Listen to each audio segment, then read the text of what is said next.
again. I'm sure that I cannot be the only person who still remembers that Prime Minister Boris Johnson was very close to being chucked out of office a few weeks ago, and that he has now bounded back to life with a vengeance. See him as he bestrides the world like a colossus, behaving in a stupendously statesmanlike fashion.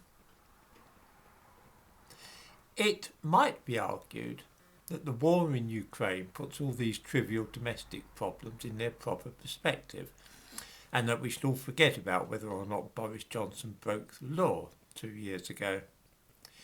Surely the risk of a third world war is far more important than whether he attended a birthday party during lockdown. This is a horribly false way of looking at things.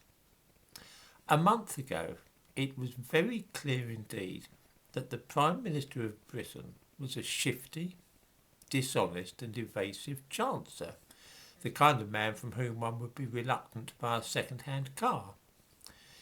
This hasn't changed just because Vladimir Putin started bombing civilians in Ukraine.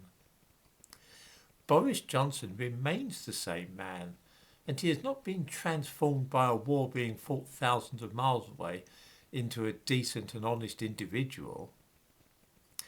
If anything, matters are even worse now, because before Boris Johnson's readiness to lie and his lack of morality affected only this country. Now his behaviour could influence the course of world history. It's a chilling thought. Now that he is dealing with international affairs, there's no earthly reason to suppose that he is being any more honest and truthful about things than he has been in the past, nor that he has suddenly become more intelligent and self-aware.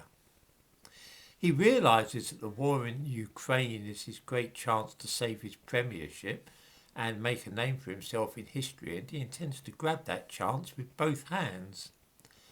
The terrible thing is that his actions might affect the whole world, and so if he is not being honest and is thinking only about his own legacy and reputation, then we really need to be worried. I don't believe that men change or reform overnight. Johnson is still the same plausible rogue he was when trying to wriggle out of responsibilities for breaches of the law during the COVID business.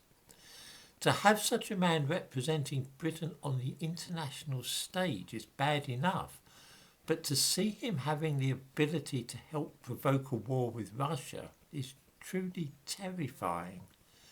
If only we had got rid of this Prime Minister before the invasion of Ukraine.